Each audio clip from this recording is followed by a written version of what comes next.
welcome to Teacher Tidbits. I'm Lady Long, and today I'm going to be sharing with you all how I'm able to take a full school day worth of activities and turn it into roughly a 2-hour school day with my daily routine that I have currently with my 2 little ones. So we start off every morning in front of our whiteboard, we sing our good morning song, and then we go into our days of the week. I actually fill in the blank, and I use this visual aid, this days of the week chart that I made myself. I section it off with each day of the week, color coding it so that can help with the memorization, and then we fill it in. We then go on to talk about the month of the year, the season, the weather, how we're feeling, and then I spend an extra time on the letter of the week. I roughly draw some pictures and we try to guess what those pictures are and how they start with the letter of the week. So my board is sectioned off, and on the other side I have written out the full alphabet as well as numerals 0 through 10. And I do this because we practice recognizing numbers and letters while we're sitting on the mat. I use this cute little wand toy that actually came with one of her favorite books, and it lights up and makes a cute little sound every time it bangs on the board.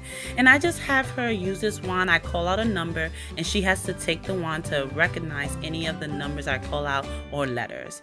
I then go ahead and I have these flashcards that I made. I simply wrote out the alphabet on index cards. I will alternate my letter recognition activities to keep things new and exciting. So sometimes I'll use the index cards for my 2-year-old to recognize her letters and the phonetic sounds. Another great way to break up any monotony throughout the morning routine, as well as to add another fun and physical component, is to use your actual mat. So what I have here is a letter foam squares, and we're using that as a mat instead of a rug. You can see I'm missing some of the letters, but it's completely fine. And I'll actually use this as a letter recognition activity. So I'll call out a letter and then my toddler has to jump on that letter to find it. And it's a great way to add a physical component so we can get up and get moving. So this is pretty much all of our board work that we do together. The last activity that we do at the board is practice our name recognition and name writing. So every day on the board, my toddler goes ahead and she writes her name. And when she's done, I give her some time to freely write on the board, which she loves. And this roughly takes us about 10 to 15 minutes to complete everything. I do want to say you want to make sure your preschoolers are not sitting too long. When I was teaching in a traditional classroom, we wouldn't have them sit any longer than 15 minutes, and that's why it's good to break up the sitting with different activities. Once the board is complete, I then move on to our table work. So once my 2-year-old's at the table, I have her engage in some sort of hands-on activity that would develop a different skill. The next thing that I do every day is I do some sort of literacy activity where she's either, again, practicing writing her name or just practicing recognizing her name visually or practicing the spelling of her name. I used to have her trace in a book, but I found that writing on the whiteboard works best.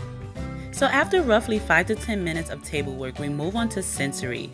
And here, you guys, I have this incredible inflatable sensory mat that I actually bought off of Wish.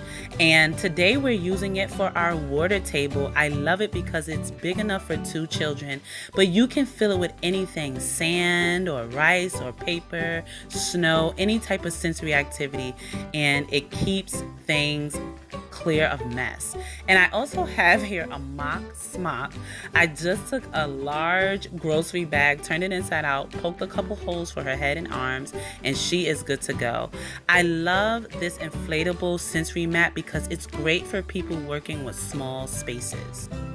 So after 30 minutes of sensory, I then spend another 30 minutes on a music activity.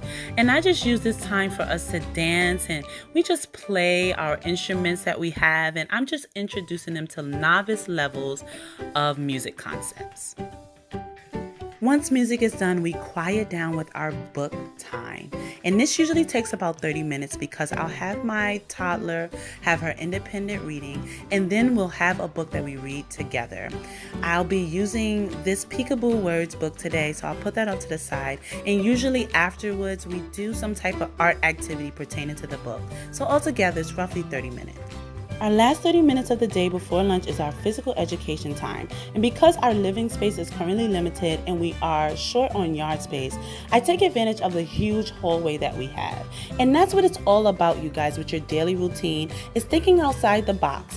Things don't have to be perfect, but as long as you have your allotted time for your different activities and everything's working for you, then go ahead and roll with it. Well, I hope this video was helpful in any way. If it was, please give us a thumbs up and subscribe. This is Teacher Tidbits. Happy learning!